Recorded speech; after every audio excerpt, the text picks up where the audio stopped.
Are you stuck in your house with nothing to do? Erin is here to bake with you. Quarantine Baking with Erin.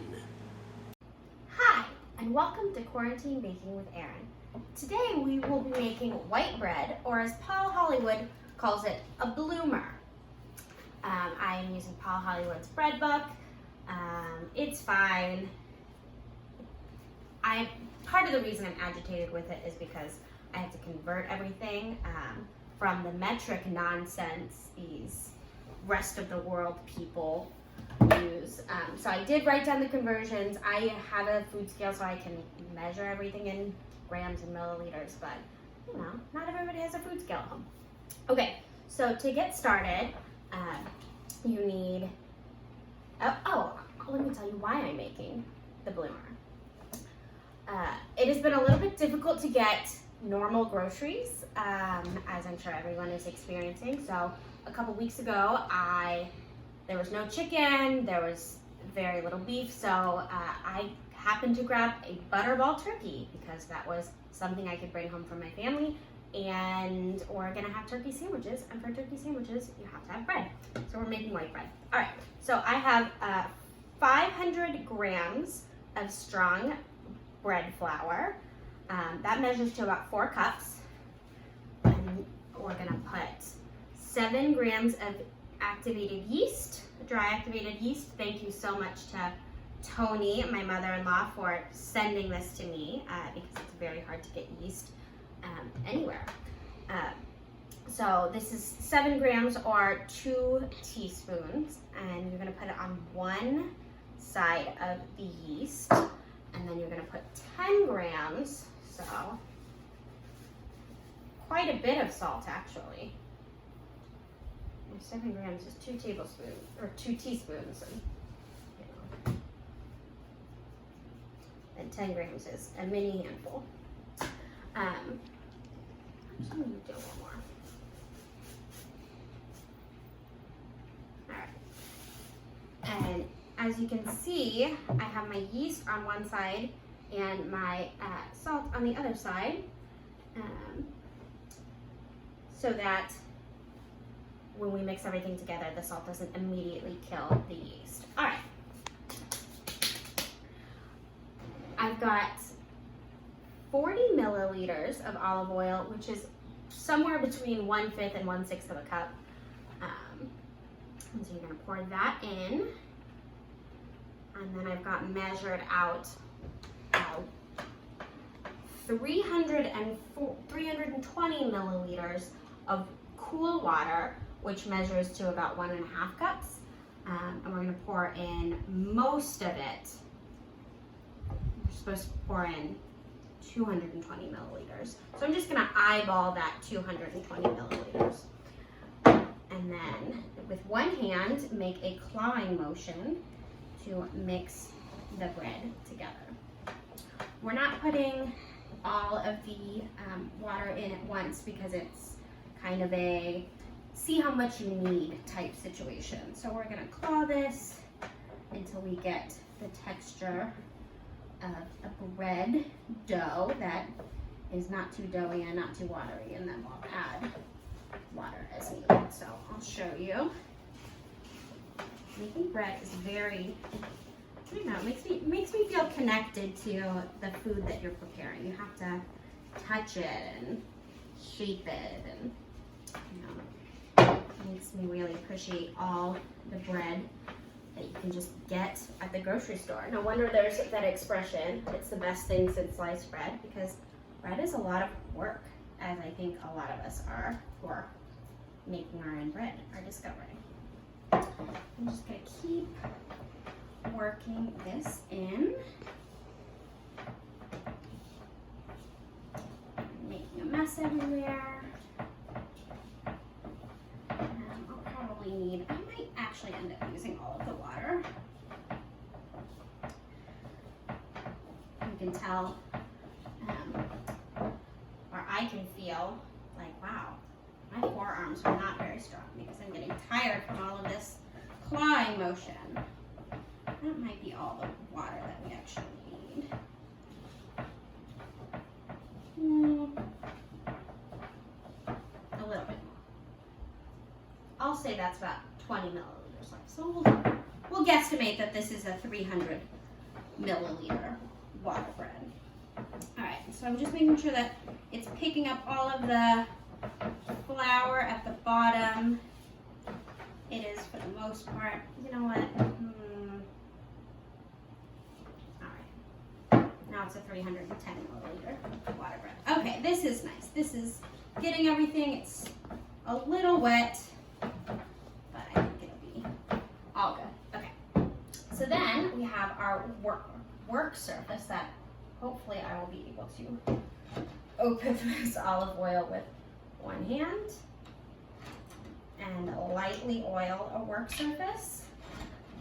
Paul Hollywood goes on at length to discuss the benefits of using an oiled work surface versus a floured work surface. He's got a TV show, so I guess I'll trust him. A great TV show, by the way. I love Bake Off. All right, so we'll take our ball, and we're gonna knead for about 5 to 10 minutes. So I won't make you sit through all of that. All right, so I have been kneading it. I don't know if there's some sort of formal way you knead. I just mush and manipulate. So I've been kneading it for somewhere between 5 and 10 minutes, probably closer to 10. You need to do that to activate the yeast or to activate the gluten. So you can see that it is transformed from kind of wet, stretchy dough to something that can kind of hold its shape. So I'm gonna put it in a ball and put it, or to have, it's in a bowl. I'm gonna put it in my lightly oiled bowl and cover it in a tea towel, so you know, plastic wrap, trying to be more eco-friendly, for between 1.5 and 3 hours. This actually needs to triple in size, so it's not that warm out today, so we'll see how long it takes, and we'll check back in. All right, so it's been a couple hours. Our dough has certainly tripled in size. So we're gonna tip it out onto a lightly floured surface. And in tipping it out, you will likely squash the air out of it. This is a good thing. So we're actually going to squash the air out of our little loaf, and we're gonna shape it for the second proof. So for this bloomer, it's basically gonna be like a tube, kind of, a rounded tube. So we're just gonna shape it. I'm gonna try and make it an even shape.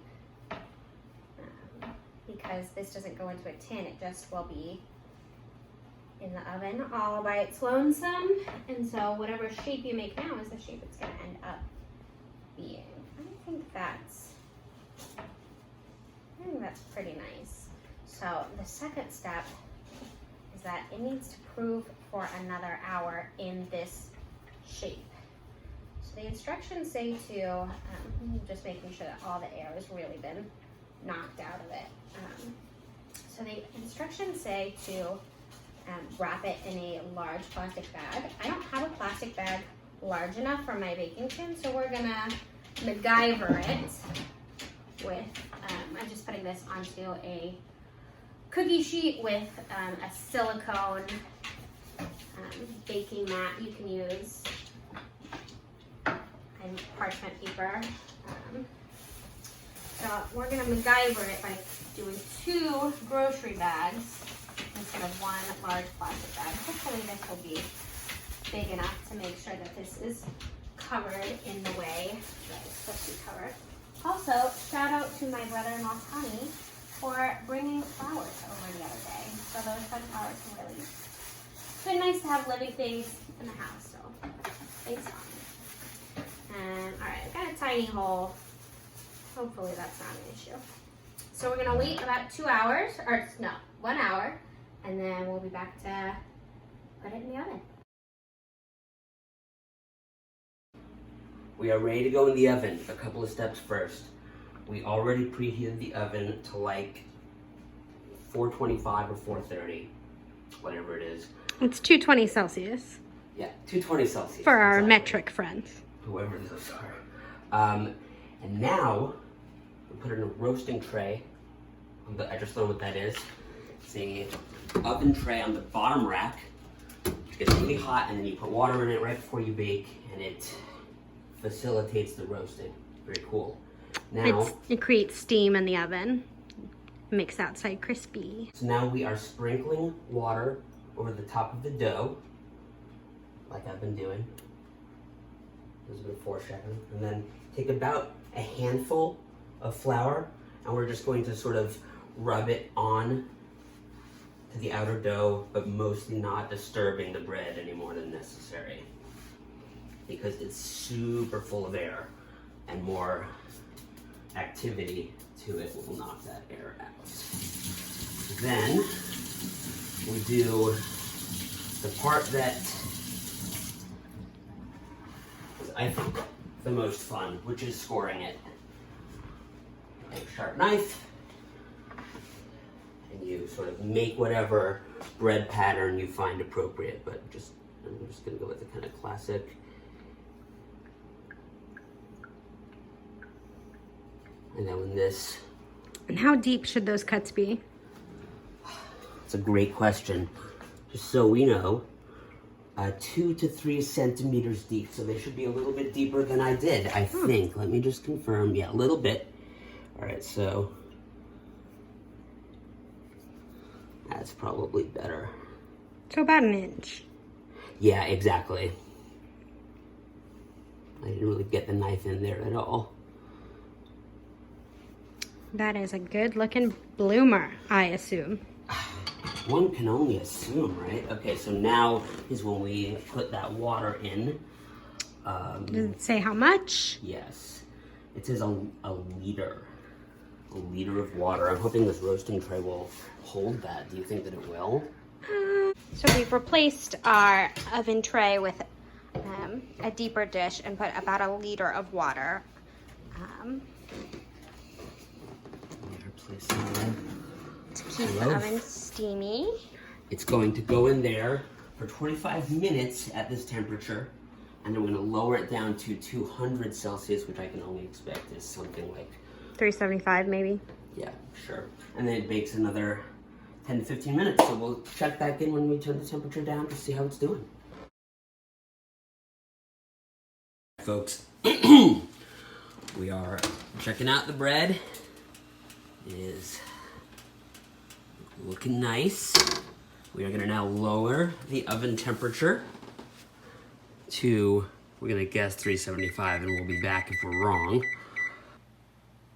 Correction, folks, that was a 390. It's actually 392, but this is the closest we can get. Okay, we will see you in 10 to 15 minutes. All right, folks. Let's see how it looks. All right, folks, this is the coolest part. It's where we test to see if it's done. So we just took this out of the oven. It's looking good. But the final test, well, you'll see. All right, you wrap it in a tea towel and you tap on it. So we've wrapped it in a tea towel and you just see if it feels hollow or sounds hollow. That to me is a hollow sound. We've got a hollow, hard piece of bread here. Alright, so I'm doing the taste testing today because Michael did all those many wonderful steps while I was in my online class. Oh, the bread smells amazing. It is nice and warm. Look at this. I guess it could use maybe 5 more minutes in the oven, but I don't think anyone is going to be sad. And I'm married into an Italian family, so we're going to have this bread with some olive oil. Can you hear that crunch? It is amazing. have a little piece.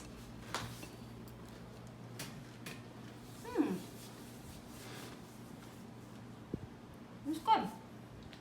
Okay, so now I'm doing my taste test. I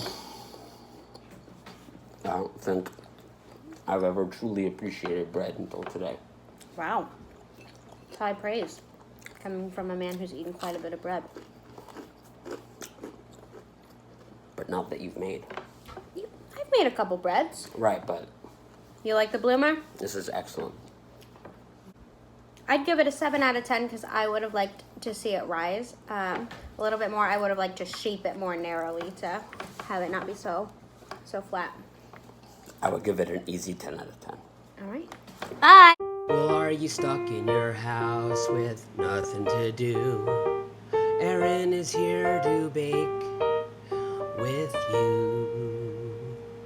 Quarantine Baking with Erin.